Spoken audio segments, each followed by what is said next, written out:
compartirles que nunca imaginé que la experiencia de abrir en la iglesia un club de lectura de libros afines a la Biblia se iba a convertir en uno de los mejores hábitos que jamás pude imaginar.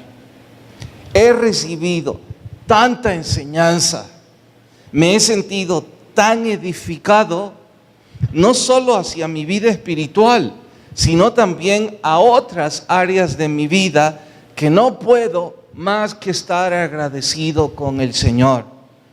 A la fecha, creo que ya podemos establecer como promedio que leemos 10 libros por año.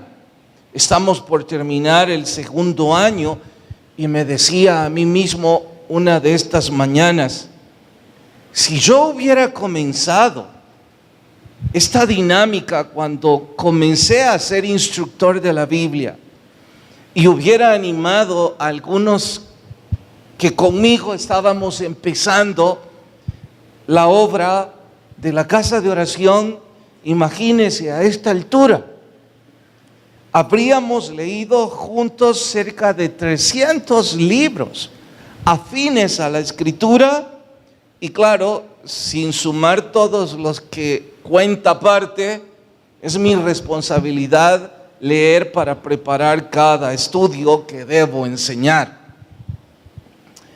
El proyecto empezó con la intención de que el liderazgo, directivos, pastores y yo creciéramos juntos, que con el correr de las semanas, mientras teníamos la misma lectura afín, y cuando digo afín debo aclararles, si bien es cierto que no es la Biblia, son libros inspirados en la Biblia y que todos ellos tienen como documento fuente la palabra del Señor. Entonces uno tiene que leerlos y paralelamente leer la fuente de esos libros. No tengo ni la remota idea cuántos se han sentido como yo hasta ahora. Lo que sí puedo confesar es que al principio me frustré un poco porque descubrí que algunos líderes, algunos directivos, algunos que quieren ser predicadores, pues no eran parte de este proyecto a pesar de mi insistencia. Me preguntaba la razón en ese entonces. Yo mismo contestaba, bueno, quizás es por dinero. Dudo que sea eso, porque siempre estoy buscando libros que no suban de $6. Y por eso los busco en formatos pequeños que las editoriales producen para animar a los que no tienen el hábito. Pero quizás sí, a algunos eso les es difícil. Me daba cuenta por sus coches o por sus estilos de vida en algunos. La razón no es el dinero, es obvio. No se necesita ser economista para concluirlo. Decía entonces, pues quizás es autosuficiencia. Se creen a sí mismos autodidactas, piensan que ese libro no tiene nada que instruirles y a lo mejor en realidad saben mucho más de lo que yo suponía. Yo me he edificado mucho y he aprendido tantas cosas hermosas, pero quizás algunos de ellos me sobrepasaron desde hace ratos. O tal vez les interesa la palabra. Bueno, por salud personal decidí ya no saber quiénes eran parte del club y quiénes no. Y recalco, por salud personal. Es que siendo el instructor, es penoso tener en un equipo de trabajo personas que no están animados a que estudiemos juntos. En fin, decidí seguir con el esfuerzo. Creo que decidí seguir con el esfuerzo por lo que el hermano Carranza me dijo anoche. Anoche, a diferencia de ustedes, cuando pregunté cuántos habían memorizado el versículo, solo 2 personas levantaron la mano y de veras me desanimé. Y a punto de empezar a exhortar, el hermano Carranza levantó la mano y me dijo, es que no le ha preguntado a los que sí nos lo sabemos, me dijo. Bueno, eso es cierto. Y una opinión como esa me hizo seguir en el esfuerzo. Ahora digo, Señor, gracias, es que no se trataba de otros, se trataba de que yo aprendiera, se trataba de que yo creciera. Incluso en estos 2 años he tomado algunos de los libros que pensé que jamás leería y los tomé porque no encontraba otro libro de ese precio y que estuviera con 50 ejemplares o más. Vaya sorpresas las que me he llevado. El Señor diciéndome, mira el tesoro que te habías perdido. Bueno, hoy cada vez que pregunto, mi gratitud al Señor es mayor porque el promedio no baja de 75 personas leyendo el libro. Incluso personas de otros países. Y no exagero porque se suman ya los Estados Unidos, Colombia y también alguien de México, que no tengo ni la remota idea quién es,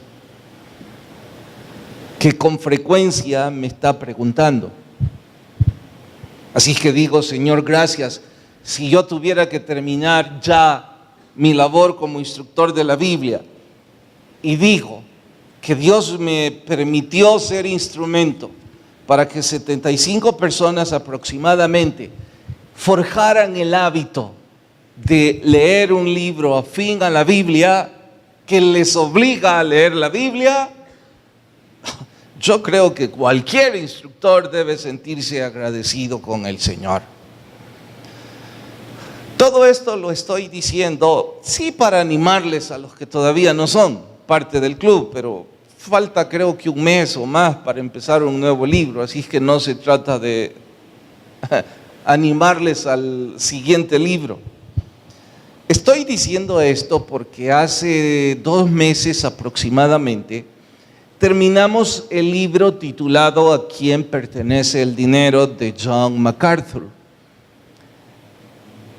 MacArthur es un referente para mí. Sin embargo, nuestro trabajo es estudiar para enseñar, sabemos que este predicador tiene algunos puntos de vista que difieren de la mayoría en algunos temas que no viene al caso. Así es que con cierta renuencia, sumado al dinero, yo no estaba animado. Cuando lo leí fue otra sorpresa. ¡Wow! ¿Cómo me he perdido todo este tesoro? ¿Y saben más hoy? Descubro que varios capítulos de ese libro estaban inspirados literalmente, bueno, no literalmente, casi literalmente, en la 2ª carta a los Corintios, en la que hoy estoy estudiando. ¿Con qué facilidad estoy preparando estos capítulos? De veras, ha sido tan fácil. A veces me lleva 6 horas, más, menos, un solo estudio. Pero este y los 2 anteriores han sido tan fáciles. Y pongo en paréntesis para decirles a los maestros, a los predicadores, a los líderes, a los que aman enseñar, ¿cómo pueden pasar de largo a ser un hábito tan enriquecedor para su vida espiritual y para todos los ámbitos de su vida. Por otro lado, si ustedes aman enseñar y no están leyendo, perdonen, les pregunte de esta forma, pero con toda la ironía y el sarcasmo posible: ¿y qué enseñan ustedes? Sus experiencias llegan a contarle a los ministerios. Pobres los que de ustedes escuchan, porque no tendrían nada que enseñar. En fin, estoy aclarándolo porque voy a darle mérito al escritor. Es que pensé, hago mal si no digo que gran parte de esto es sacado de los libros, de MacArthur, puntualmente de ese. Es cierto que cantidad de cosas que comparto son de distintos libros y por eso, pues, ¿cómo estar dando el crédito? Pero esta vez casi todo es de él, que el Espíritu Santo se lo dio a él mientras escribía ese libro fundado en la segunda carta a los Corintios. Deduzco, son algunos de sus sermones que luego los transcribió a un libro. Y esta noche no vamos a llegar a las banderas rojas. Es que a mi gusto es fascinante. Él crea banderas rojas en cuanto al dinero. Algo así como: cuidado que si le sacan tarjeta roja en el fútbol. Bueno, dicho eso, puedo entonces acotar y decir: deben recordar de nuestro estudio del domingo que el tema principal era: un corazón agradecido es un corazón generoso, como evidencia clara. Y no estaba hablando de dar dinero. Él estaba hablando, la palabra de Dios estaba enseñándonos que una persona con un corazón agradecido a Dios es una persona que se preocupa por sus semejantes, que desea con pasión servir a otros, ser generoso. Bueno, eso fue el domingo pasado. Ahora, con más asombro, descubro que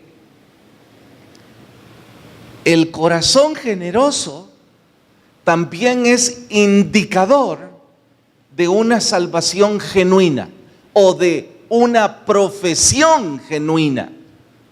Porque perdonen que yo ponga en duda, pero ustedes tienen que estar de acuerdo conmigo. Las iglesias como esta, en donde vienen varios cientos de personas, algunos de los que están aquí no conocen a Jesús, no son salvos, aun cuando crean serlo. Y lo que ahora van a ver es una clara evidencia de su salvación o de su autoengaño. Porque el corazón generoso es indicador de una profesión genuina o de una conversión genuina. Bueno, eso y más vamos a estudiar en el capítulo 9, segunda carta a los Corintios. Nuestro sermón de hoy se titula Indicador de conversión genuina.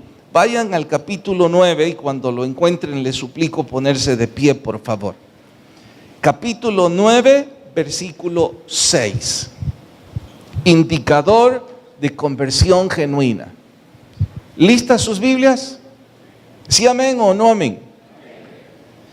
Los dos versos que vamos a leer primero también son memorizables. De hecho, el domingo lo voy a recalcar, porque ahora apenas voy a introducir el capítulo 9.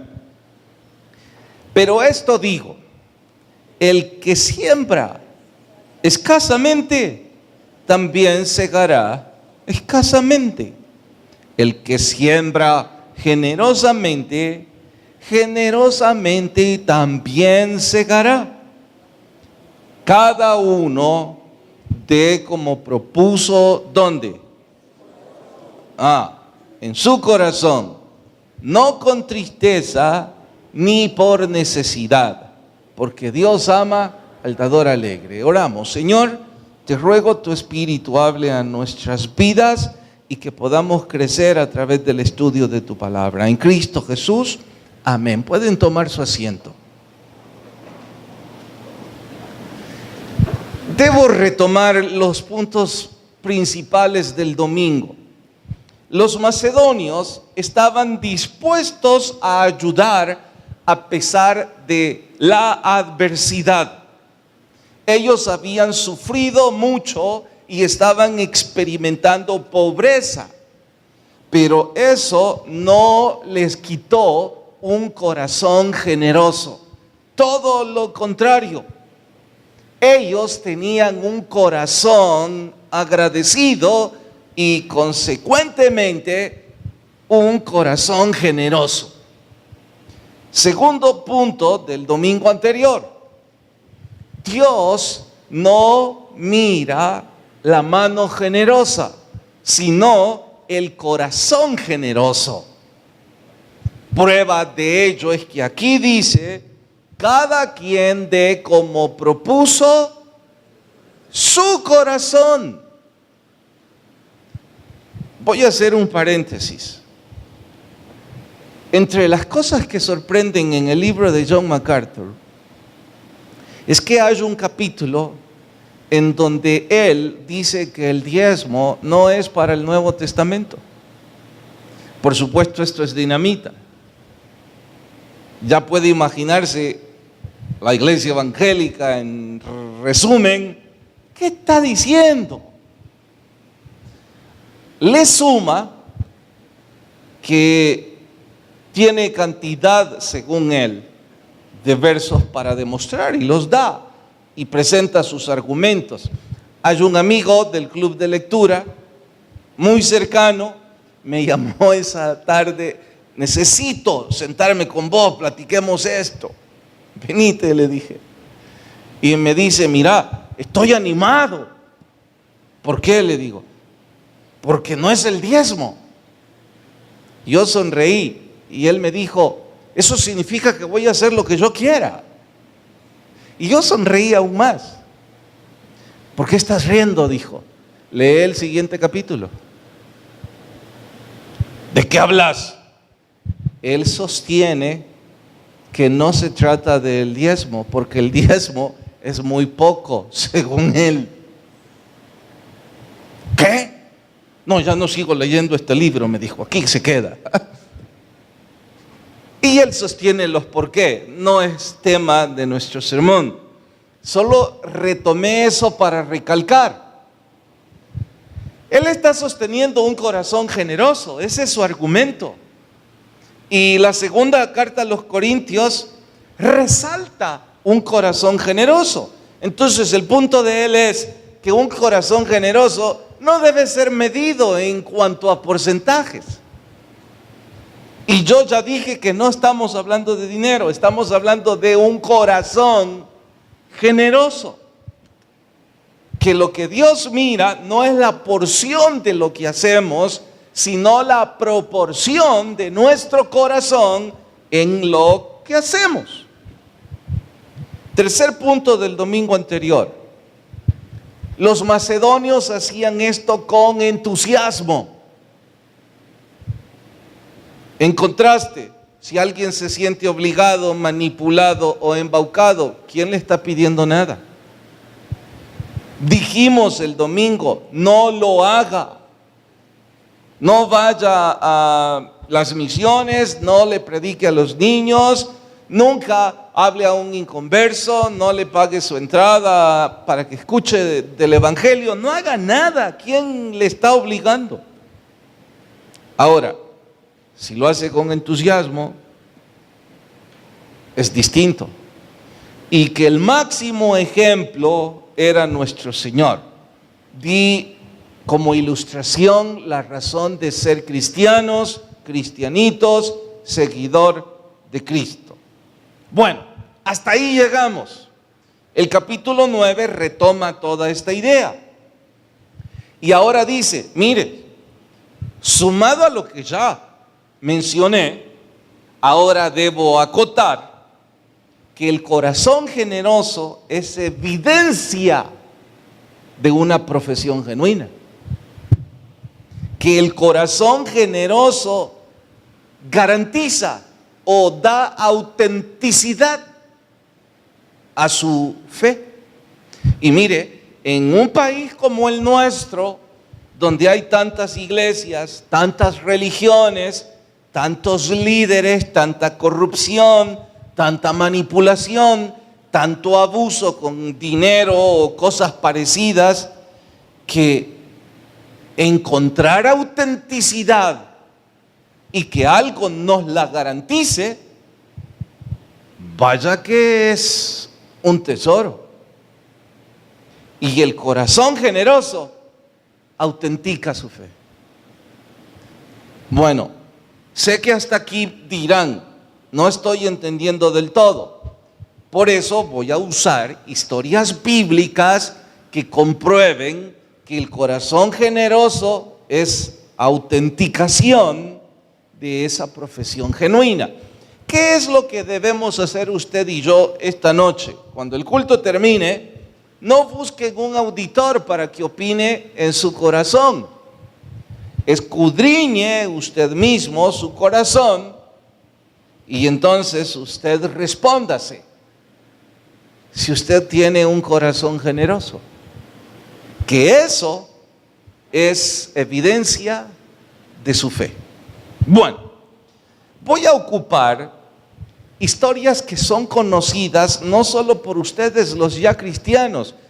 Yo me inclino a creer que son conocidas aún por personas no convertidas. Es que son historias famosas. Y esto mejor aún, porque a lo mejor usted dice, ¿cómo pasé de largo todo esto? En fin, vamos con la primera. Se trata de un conocido embaucador de la historia de la época romana, un publicano. En aquel entonces los publicanos eran recaudadores inescrupulosos de impuestos, odiados por su propio pueblo. Pero tengo que explicarle cómo funcionaba este trabajo para que usted entienda por qué eran odiados. Este era el asunto. Diré, recreando la historia, que yo soy un publicano. Mi trabajo como judío es el siguiente. Ustedes son también judíos y ustedes pertenecen a mi comunidad. Todos viven en mi sector, San Salvador, o la mayor parte. Y esto es Israel, Jerusalén, y somos súbditos del Imperio Romano. Estamos subyugados por Roma. Eso nos obliga a pagar impuestos al imperio. En nuestra condición de esclavitud y de discriminación racial, los impuestos son insufribles. Así es que pagar esos impuestos tiene a la mayor parte de ustedes con la soga en el cuello y sufriendo terriblemente. Algunos han tenido que vender sus hijos como esclavos para poder comer. Y como ha sucedido en todas las historias de imperios o de gobiernos que subyugan al pobre, es terriblemente difícil cobrar impuestos. Roma está harto de ustedes. Cuesta trabajo cobrar sus impuestos. Así es que yo, que heredé una cantidad respetable de dinero, me convierto en publicano. Voy a la hacienda romana y digo, voy a pagar los impuestos de todo este sector un año completo y por anticipado. Ustedes no tienen que invertir nada, no tienen que contratar ningún despacho recuperador de mora ni nada que se parezca. Yo lo hago, esa es mi responsabilidad. El Tesoro de Roma pregunta, ¿y qué quiere a cambio? Porque esto es un negocio. Sí, exacto. Quiero que ustedes me den seguridad privada. La guardia de Roma esté conmigo mañana, tarde y noche. 2 o 4 o 5 que salvaguarden mi vida y yo poder hacer mi negocio, porque yo les voy a cobrar a ellos. Roma dice, fantástico, haga lo que le dé la gana. Así es que yo voy donde ustedes y les digo, señores, a partir de hoy ustedes me deben a mí. Y o me pagan o les voy a embargar todas sus posesiones. Y como no me pueden pagar, voy a subir los intereses y me voy a enriquecer de su desgracia y de su miseria. Y eso eran los publicanos.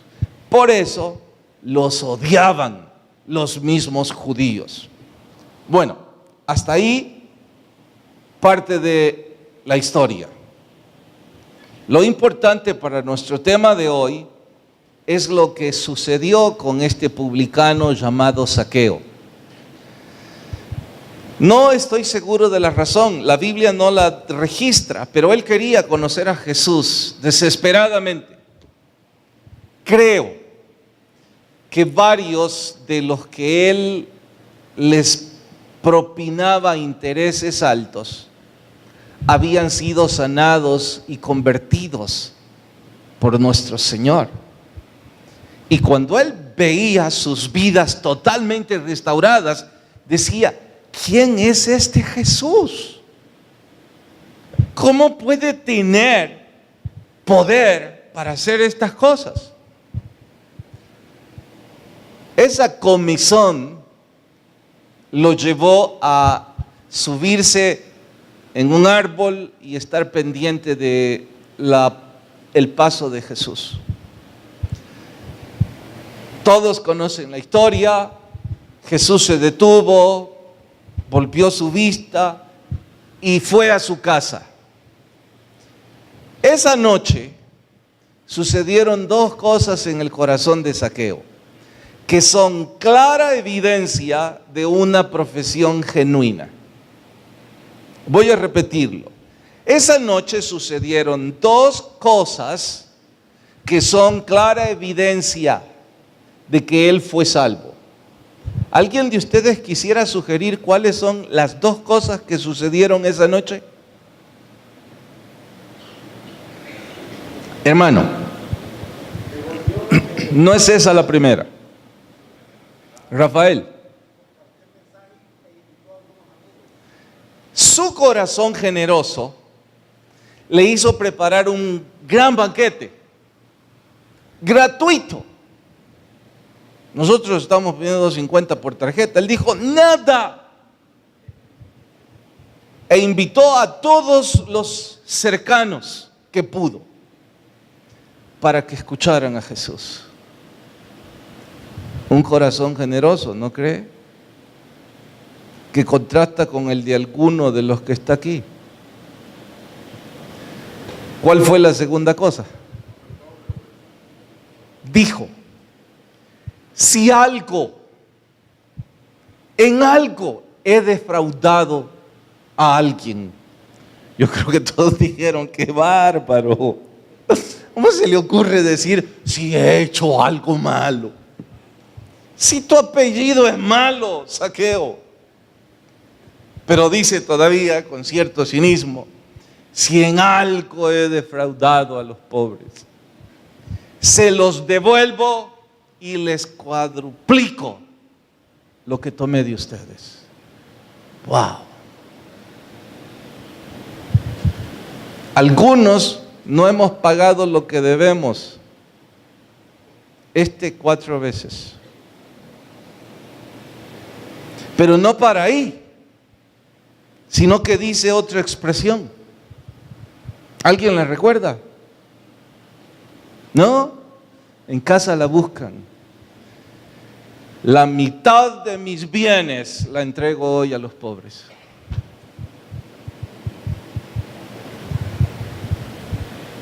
Antes de eso, Jesús ya había dicho: hoy ha venido la salvación a esta casa. Ese es un corazón generoso. Esa es una clara evidencia de una profesión genuina. Pero bueno, alguno de ustedes puede estar diciendo ahora mismo: demasiado ajustada, predicador, la historia. Ok, voy a darles una segunda. Se trata de la típica descripción de un profesional de ciudad. Honrado, joven adulto, quizás 30, 40 años, decente, trabajador, responsable, cumplidor y además muy buen religioso, porque era fiel con sus diezmos. Creo que las iglesias actuales interesadas en dinero habrían estado felices en contar en el listado de miembros con este fulano. Él también escuchó hablar de Jesús, como Zaqueo, y de igual forma quería tener un encuentro con Jesús. Fue donde él y le dijo: quiero ser tu discípulo. Jesús les respondió. ¿Recuerdan qué dijo Jesús? Vende todo lo que tienes, dáselo a los pobres, haz tesoros en el cielo y sígueme. Ya sabemos en qué termina esa historia, ¿verdad? El joven dice: no, ¿cómo voy a hacer eso?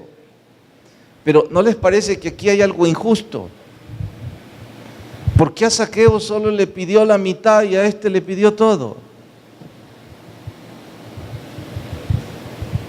Vamos, economistas, contadores públicos, personas que hacen números, ¿por qué a este le pide todo y a Zaqueo la mitad? Por favor, no puedo seguir el estudio si no resolvemos este dilema. Porque de hecho, hermano Mendelssohn tiene rostro de preocupación que le van a pedir todo o la mitad. Entonces tenemos que decirle algo. A ver. ¿Qué está diciendo?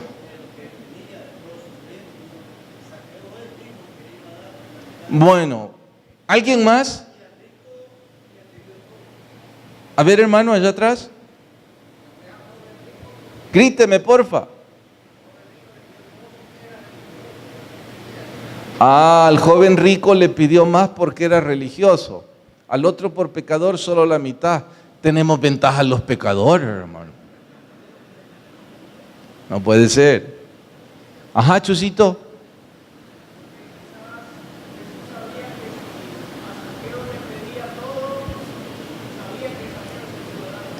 Bueno, está diciendo Chusito que sabía el corazón, sin duda, pero no es esa la respuesta. Mire, la respuesta, aquí termino.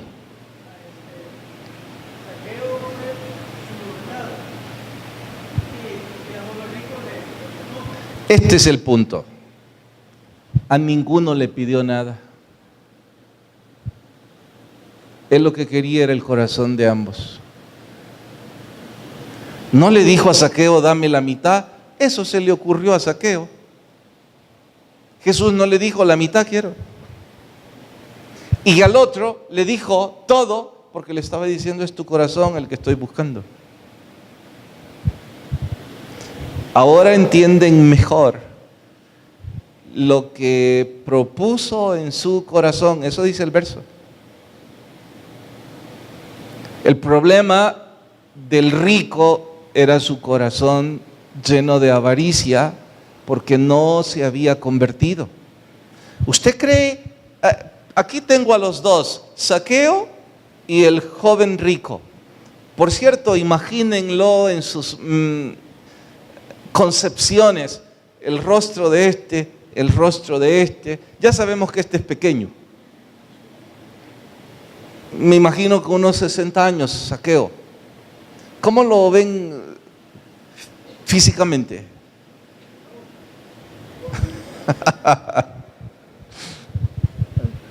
Supieran a quién están describiendo. Bueno, ahora imaginen a este, al joven rico, 30, 40 años, bien parecido, dice el hermano Mendelssohn, bien vestido. ¿Cuál de los dos les parece más malo? Este, el chiquito. Perdón a todos los de baja estatura.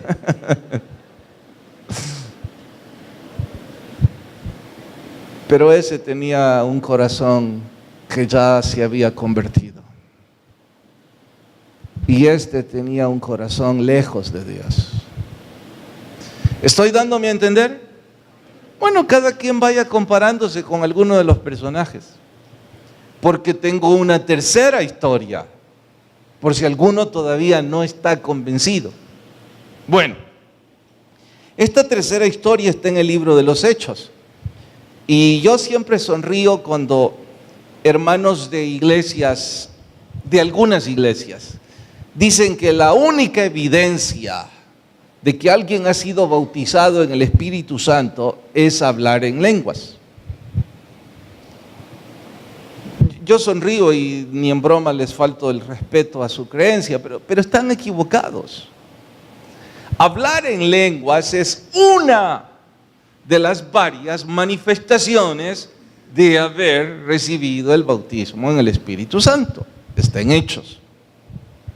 Hay otra, son varias, pero otra de las más marcadas de que recibieron el Espíritu Santo tiene que ver con el corazón generoso. ¿Alguien la sabe? ¿No? Casi. Bueno, está en Hechos 2, no me acuerdo el verso, para que lo vayan a corroborar. Dice que los que recibieron el Espíritu Santo empezaron a vender todo lo que tenían para dárselo a los pobres. Un corazón generoso. Eso fue en Pentecostés. No solo hablaron lenguas, también tuvieron un corazón generoso. Contraste algunos hoy día, quieren hablar lenguas con un corazón tan negro y lleno de avaricia. Pero en fin, estoy dando apenas evidencias bíblicas claras de que un corazón generoso demuestra un corazón arrepentido. Última, también está en el libro de los Hechos, y esta es la más desconocida, yo creo. Las otras son muy conocidas, esta es desconocida. Cuando llegó a Éfeso, Pablo empezó a predicar, y varios, no dice cuántos, que se dedicaban al ocultismo como modo de vida, se convirtieron. No dice puntualmente qué era lo que hacían, solo dicen que tenían libros de magia. Así es que pudieron haber sido hechiceros, magos, astrólogos, filósofos, qué sé yo. Cuando se convirtieron, cuando oyeron el Evangelio de Jesús, su corazón se transformó. Trajeron todos sus libros de magia y los quemaron juntos. Cuando sacaron cuentas los curiosos, dice el libro de los Hechos, que sumados todos esos libros costaban cerca de 50,000 piezas de plata. Toda una fortuna. Y digo toda una fortuna porque ¿por cuántas piezas de plata entregaron a Jesús? 30. Y aquí 50,000. Vaya que el corazón de estos había cambiado. Bueno, quisiera tener tiempo y darles una quinta historia, pero los que tienen un corazón convertido y no generoso, yo creo que es suficiente para que nuestro corazón se quebrante y le digamos: Señor, he estado haciendo mal, perdón. Y buscar la forma de ser generoso. Los que no están convertidos, aunque les ponga 18 historias, usted está como el joven rico.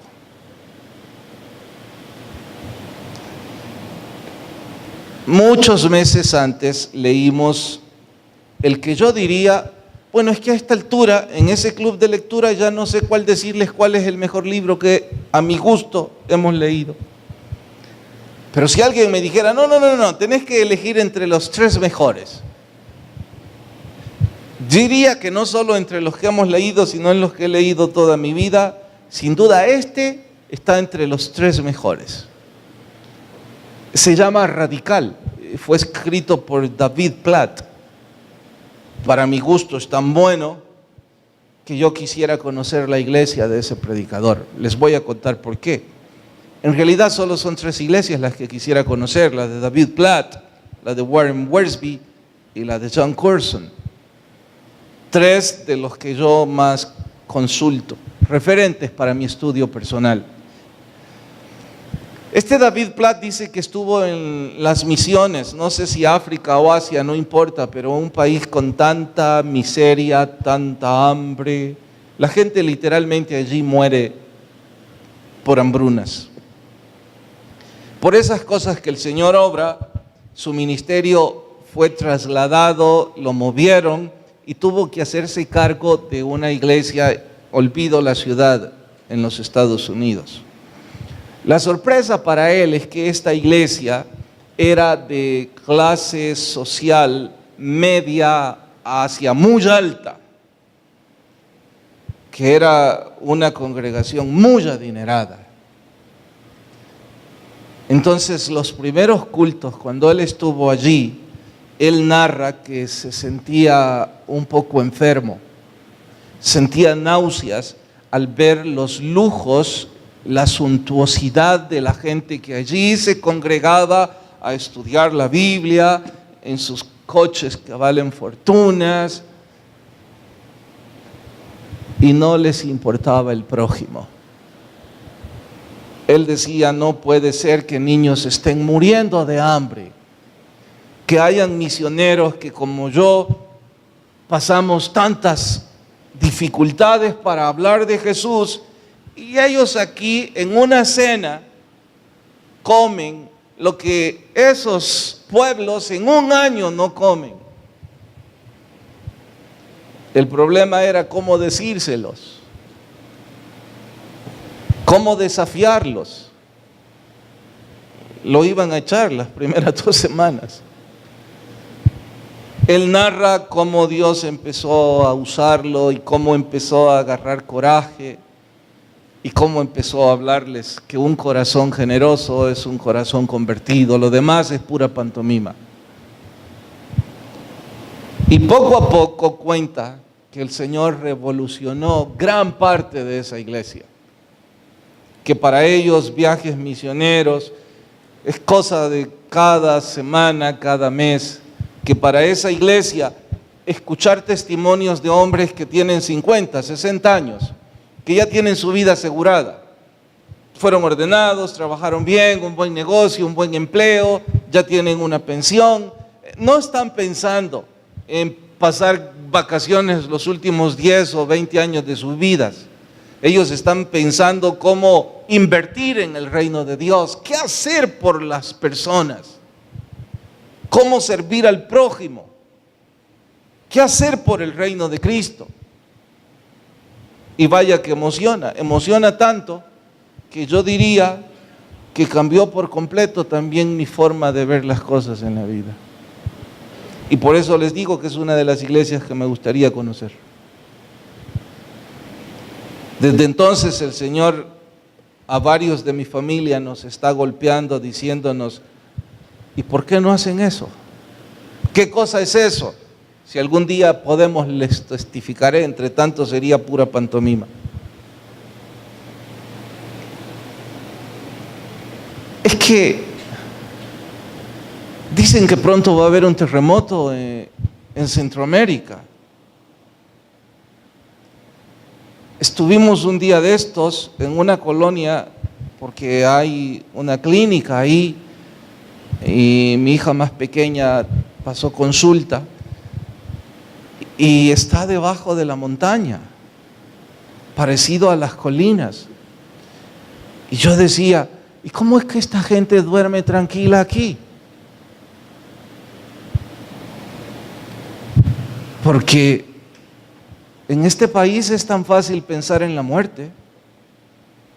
Y no importa si tenemos 5 o 50 años. Y a los que decimos ya ser salvos y siguen haciendo dinero, dejándoles bienes a sus hijos. ¿Qué van a hacer en la eternidad? Allí no han invertido nada.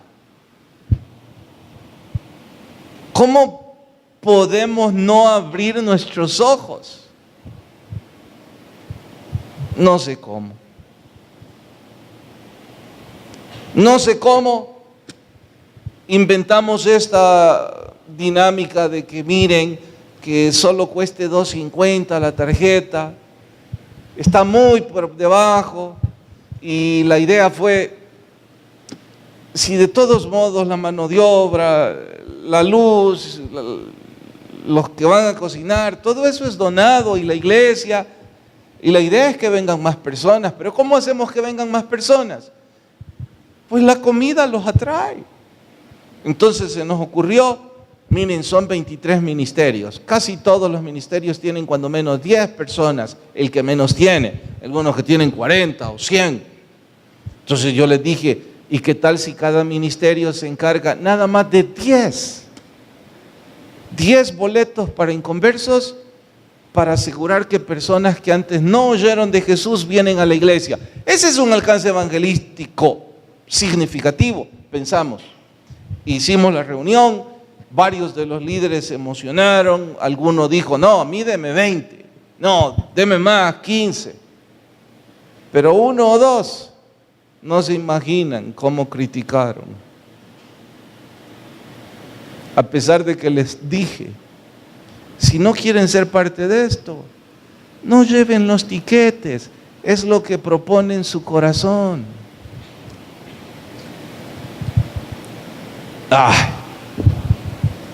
Les dije al principio de este estudio, cada quien revise no con un auditor externo, sino usted mismo su corazón, en cuál de estos personajes califica y si su conversión es genuina o no. Oramos.